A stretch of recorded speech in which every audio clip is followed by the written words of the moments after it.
Okay, PPT కనబడుతుందా? Confirm చేయండి. Yes sir. Ya, done. So today GST theory discussion చేద్దాం. Same ఏ ఉన్నాయా? ఓకే, జిఎస్టి అంటే ఏంటి, ఇండియాలోకి జిఎస్టి ఎప్పుడు వచ్చింది, ఎలాంటి స్లాబ్స్ ఉన్నాయి, ఎలాంటి ట్యాక్సెస్ ఉన్నాయి, ఎలాంటి టైప్ ఆఫ్ డీలర్స్ ఉన్నారు, వీళ్ళందరి గురించి థియరీ ఈరోజు డిస్కషన్ చేద్దాం. టుమారో నుంచి ప్రాబ్లమ్స్ ఏ విధంగా చేయాలనేది టుమారో డిస్కస్ చేద్దాం.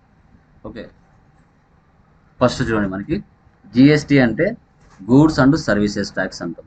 గూడ్స్ అండ్ సర్వీసెస్ ట్యాక్స్ అని మనం చెప్పుకుంటాం. ఓకే, సో మనకి ఫస్ట్ జిఎస్టిని ఇంప్లిమెంటేషన్ చేసిన కంట్రీ ఏది అంటే ఫ్రాన్స్. తర్వాత ఆ కంట్రీని చూసి 1954లో దీన్ని ఫస్ట్గా ఇంప్లిమెంటేషన్ చేయడం జరిగింది ఫ్రాన్స్లో. తర్వాత ఆ కంట్రీని చూసి 160 కంట్రీస్ జిఎస్టిని ఇంప్లిమెంటేషన్ చేయడం జరిగింది. బట్ మన ఇండియాలోకి ఈ కాన్సెప్ట్ని ఇంట్రడ్యూస్ చేసింది ఎవరు అంటే అటల్ బిహారీ వాజ్పేయి గారు 2000 సంవత్సరంలో ప్రధానమంత్రిగా ఉన్నప్పుడు ఈ కాన్సెప్ట్ని ఆయన తీసుకొచ్చారు. బట్ అప్పుడు కొన్ని సిచ్యువేషన్స్ వల్ల ఇండియాలోకి జిఎస్టీ ఇంప్లిమెంటేషన్ చేయలేదు. తర్వాత 1 జూలై 2017లో ప్రజెంట్ పిఎం నరేంద్ర మోడీ ద్వారా, మనకి ఆయనే కాబట్టి ప్రధానమంత్రి, ఆయన ద్వారా మనకి ఇండియాలోకి జిఎస్టీని తీసుకురావడం జరిగింది. సో యాక్చువల్గా మనకి ఇండియాలో 2 టైప్స్ ఆఫ్ ట్యాక్సెస్ ఉంటాయి. 2 టైప్స్ ఆఫ్ ట్యాక్సెస్. సో ఆ 2 టైప్స్ ఆఫ్ ట్యాక్సెస్ చూసుకుంటే డైరెక్ట్ ట్యాక్స్ ఉంటుంది, ఇండైరెక్ట్ ట్యాక్స్ ఉంటుంది. డైరెక్ట్ ట్యాక్స్ కిందకి మనకి gift tax, income tax, okay, ఈ ట్యాక్స్లు వస్తాయి. ఇండైరెక్ట్ ట్యాక్స్ కిందకి జిఎస్టీ వస్తుంది. ఇండైరెక్ట్ ట్యాక్స్ కిందకి జిఎస్టీ మనకు వస్తుంది. మీకు జిఎస్టీ ఏ ట్యాక్స్ కిందకి వస్తుందంటే డైరెక్టా ఇండైరెక్ట్ అంటే మీరు ఇండైరెక్ట్ ట్యాక్స్ అని చెప్పాలి. డైరెక్ట్ ట్యాక్స్ కింద మనకి ఇన్కమ్ ట్యాక్స్ డిపార్ట్మెంట్ వస్తుంది. ఓకే, గుర్తుపెట్టుకోండి. తర్వాత మనకి ఇంట్రడక్షన్ ఆఫ్ జిఎస్టీ చూస్తే the indirect taxation system had in efficiencies and limitations due to అన్నాడు. సో వ్యాట్ ఉన్నప్పుడు మనకి మల్టిపుల్ ట్యాక్సెస్ ఉన్నాయి, multiple taxes, multiple tax rates ఉన్నాయి. వేటి మీద అంటే మనకి cost of goods and services మీద, లైక్ మెయిన్గా మ్యానుఫ్యాక్చరింగ్, ట్రేడింగ్ అండ్ సర్వీసెస్. ఈ మూడింటి మీదనే మనకు ప్రపంచం మొత్తం, మన ఇండియా మొత్తం కావచ్చు, ప్రపంచం మొత్తం మీద కావచ్చు, ఈ మూడింటి మీదనే మొత్తం నడుస్తూ ఉంటుంది ట్రాన్సాక్షన్స్, ట్యాక్సెస్ ఇవన్నీ కూడా. ఓకే, సో అది ఇప్పుడు మ్యానుఫ్యాక్చరింగ్ మీద ఎంత స్లాబ్ రేట్స్ ఉన్నాయి, ట్రేడింగ్ మీద ఎంత స్లాబ్ రేట్స్ ఉన్నాయి, సర్వీస్ మీద ఎలాంటి ట్రావెల్ స్లాబ్ రేట్స్ ఉన్నాయి. వీటిని మల్టిపుల్ పాయింట్స్ ఆఫ్ ట్యాక్సెస్ అని చెప్తాం. ఓకే, ఈ మూడింటి మీద మనకి ఇండియా మొత్తం మీదగా బిజినెస్ అనేది జరుగుతుంది. ఓకే, తర్వాత మనకి చూస్తే, ఓకే, తర్వాత మనకి చూస్తే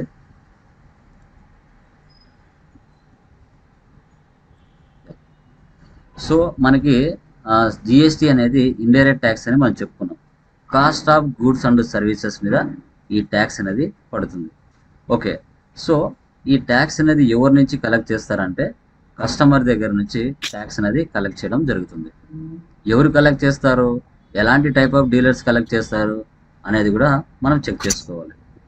తర్వాత ఓన్లీ కెనడా, బ్రెజిల్ అండ్ ఇండియాలో మాత్రమే డ్యూయల్ జిఎస్టీ స్ట్రక్చర్ ఉందన్నమాట. సో దీంట్లో యూనిఫైడ్ అంటే ఏంటి, డ్యూయల్ సిస్టమ్ అంటే ఏంటి అనేది కూడా మనం తెలుసుకోవాలి. యూనిఫైడ్ జిఎస్టీ అంటే మనకి central government tax, central government collect చేసి స్టేట్లకు డిస్ట్రిబ్యూట్ చేస్తుంది. దీన్ని మనం యూనిఫైడ్ జిఎస్టీ ట్యాక్స్ అని చెప్తాం. డ్యూయల్ సిస్టమ్ అంటే సెంట్రల్ గవర్నమెంట్ కలెక్ట్ చేసేది సెంట్రల్ గవర్నమెంట్ కలెక్ట్ చేసుకుంటుంది, స్టేట్ గవర్నమెంట్ కలెక్ట్ చేసుకున్నది స్టేట్ గవర్నమెంట్ కలెక్ట్ చేసుకుంటుంది. ఎవరిది వాళ్ళే ట్యాక్సెస్ కలెక్ట్ చేసుకుంటారు, ఎవరి దాంట్లో ఇన్వాల్వ్ అవ్వరు. సో ఓన్లీ ఇండియా, బ్రెజిల్, కెనడాలో మాత్రమే డ్యూయల్ సిస్టమ్ ఉంది. ఓకే, తర్వాత మనకి జిఎస్టీ బెనిఫిట్స్ మనం చూసుకుంటే simplified tax structure, easy compliance, promoting trade and industry, తర్వాత ఎకనామిక్ గ్రోత్. ఎందుకంటే ముందు చాలామంది ఇల్లీగల్గా ట్యాక్స్ అనేది పే చేయకుండా ఇల్లీగల్గా బిజినెస్ చేసేవారు. దీని ద్వారా మనకి ట్యాక్స్ అనేది సింప్లిఫైడ్ అయ్యింది, ప్రతి ఒక్కరు గవర్నమెంట్ ట్యాక్స్ పే చేస్తున్నారు. దీని ద్వారా ఎకనామిక్ గ్రోత్ పెరగడానికి కూడా ఛాన్సెస్ ఉంటుంది. వీటిని మనం జిఎస్టీ బెనిఫిట్స్ అని చెప్పుకోవచ్చు. తర్వాత ప్రీవియస్ ట్యాక్స్ స్ట్రక్చర్ చూడండి. సెంటర్ ట్యాక్స్ కింద excise duty, service tax, ADG, surcharges, CVD, SCD, ఈ ట్యాక్సెస్ అన్నీ ఉన్నాయి. స్టేట్ ట్యాక్స్ కింద VAT, CST, purchase tax, luxury tax, surcharges, entry tax ఇవన్నీ ఉన్నాయి. ప్రజెంట్ ఇవన్నీ తీసేశారు. ఇవన్నీ తీసేసి మనకి ఓన్లీ 3 కాంపోనెంట్సే పెట్టారు: సిజిఎస్టీ, హెచ్జిఎస్టీ, ఐజిఎస్టీ. సిజిఎస్టీ అంటే సెంట్రల్ గూడ్స్ సర్వీస్ ట్యాక్స్ అంటారు. హెచ్జిఎస్టీ అంటే స్టేట్ గూడ్స్ సర్వీస్ ట్యాక్స్ అంటాం. ఐజిఎస్టీ అంటే ఇంటిగ్రేటెడ్ గూడ్స్ సర్వీస్ ట్యాక్స్ అని మనం చెప్పుకుంటాం. అంటే ఆంధ్రప్రదేశ్లోనే పర్చేజ్ చేసి ఆంధ్రప్రదేశ్లోనే సేల్ చేస్తే సిజిఎస్టీ, హెచ్జిఎస్టీ ట్యాక్స్ పడుతుంది. ఒకవేళ తెలంగాణ నుంచి పర్చేజ్ చేసినా, కర్ణాటకలో సేల్ చేసినా ఐజిఎస్టీ ట్యాక్స్ పడుతుంది. ఓకే, గుర్తుపెట్టుకోండి. చూడండి, ఈ 3 ట్యాక్సుల్లోనే మిక్స్ చేశారు. సిజిఎస్టీ కింద excise duty, service tax, ADG, surcharges ఇవన్నీ మిక్స్ చేసి సిజిఎస్టీలో మిక్స్ చేశారు. హెచ్జిఎస్టీ కింద VAT, purchase tax, luxury tax, entry tax ఇవన్నీ కలిపి హెచ్జిఎస్టీ కింద పెట్టారు. ఐజిఎస్టీ కింద సిఎస్టీ, సివిడి, ఎస్సిడి ఇవన్నీ మిక్స్ చేసి ఐజిఎస్టీ ట్యాక్స్ కింద తీసుకొచ్చారు. ముందు ఇవన్నీ మల్టిపుల్ ట్యాక్సెస్ ఉన్నాయి. ఎగ్జాంపుల్ చూడండి: location of sale, place of sale Andhra Pradesh, దీన్ని మనం ఇంట్రా స్టేట్ అంటాం. లైక్ సిజిఎస్టీ, హెచ్జిఎస్టీ ట్యాక్స్ పడుతుంది. ఇది విత్ ఇన్ ద స్టేట్. ఒకవేళ అదర్ రాష్ట్రం నుంచి పర్చేజ్ చేసినా, సేల్ చేసినా location of sale Andhra Pradesh, place of sale Telangana. ఇది వచ్చేసి charge of tax inter state అంటాం. ఐజిఎస్టీ ట్యాక్స్ పడుతుంది. ఐజిఎస్టీ ట్యాక్స్ తర్వాత మనకి సెంట్రల్ గవర్నమెంట్ 15 డిజిట్స్తో మనకి జిఎస్టీ నెంబర్ ఇవ్వడం జరిగింది. ఫస్ట్ 2 డిజిట్స్ వచ్చేసి స్టేట్ కోడ్ అంటారు. Remaining 10 digits PAN number. తర్వాత 1Z అనేది డిఫాల్ట్, 7 వచ్చేసి check for sum digit or alphabet అంటారు. 01 నెంబర్ నుంచి 37 నెంబర్ వరకు సెంట్రల్ గవర్నమెంట్ ఒక్కొక్క రాష్ట్రానికి 2 డిజిట్స్ నెంబర్తో ఇచ్చింది.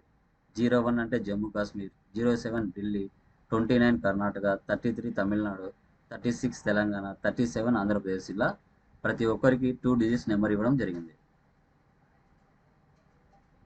మనకి కొత్తగా ఒక కంపెనీ రిజిస్ట్రేషన్ చేసుకోవాలంటే నీ company name, address, certification of registration, PAN number, TIN number, communication email ID, mobile number, photograph ఇవన్నీ ఉండాలి మీరు కొత్తగా ఒక కంపెనీ రిజిస్ట్రేషన్ చేయాలంటే. హెచ్ఎస్ఎన్ అంటే harmonised system of human culture అంటారు. ఇది మన ఇండియాలో మ్యాక్సిమం 1600 ఐటమ్స్, 1500 ఐటమ్స్ ఉన్నాయి.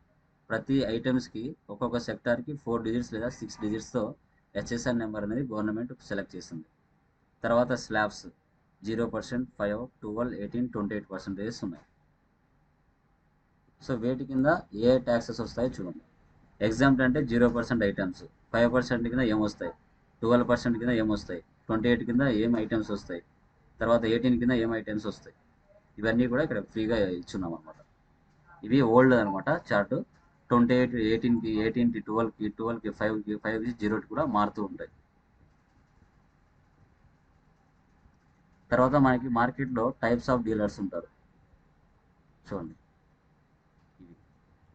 తర్వాత అడిషనల్ సెస్ కూడా ఎవరైతే లగ్జరీ గూడ్స్ వాడతారో వాళ్ళకి 1% నుంచి 25% వరకు ఎక్స్ట్రా మళ్ళీ అడిషనల్ సెస్ వేస్తారు. తర్వాత 0.25 నుంచి 3% వరకు, తర్వాత స్టోన్స్, జ్యువెలరీ వాటి మీద ఎక్స్ట్రా మళ్ళీ బోనస్ వేస్తారు ట్యాక్స్.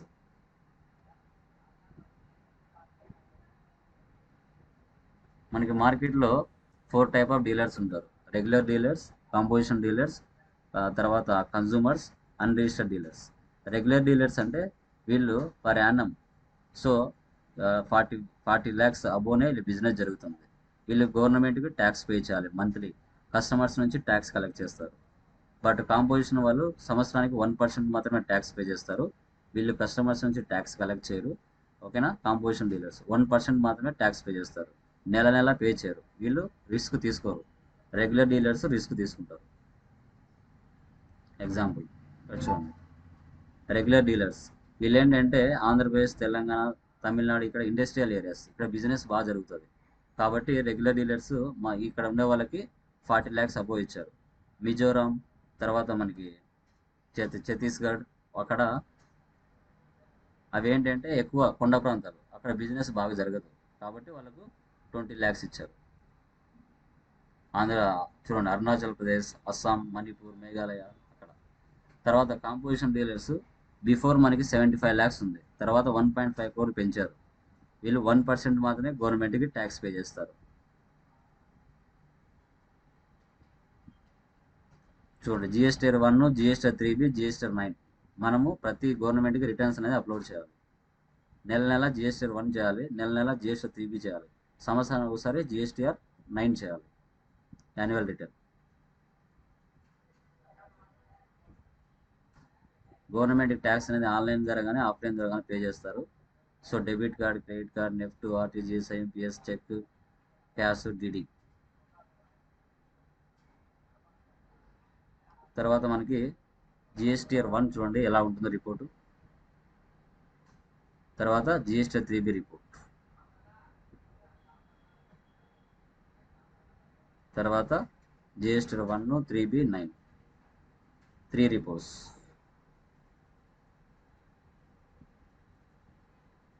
మనకి టైప్స్ ఆఫ్ ఇన్వాయిసెస్ 2 ఉంటాయి, ఒకటి ట్యాక్స్ ఇన్వాయిస్, మరొకటి bill of supply.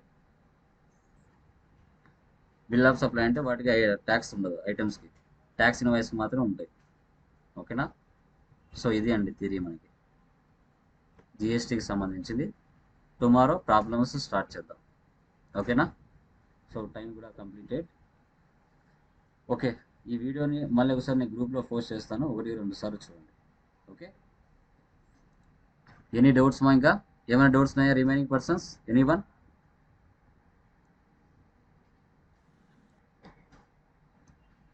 No idea?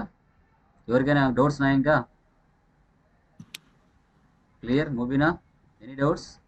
Oval Reddy, Swarna, Prasanna, Nagaraju, Chandrika, Soujanya, any doubts?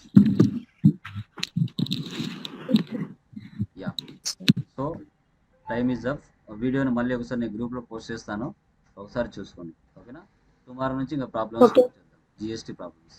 Okay, bye guys.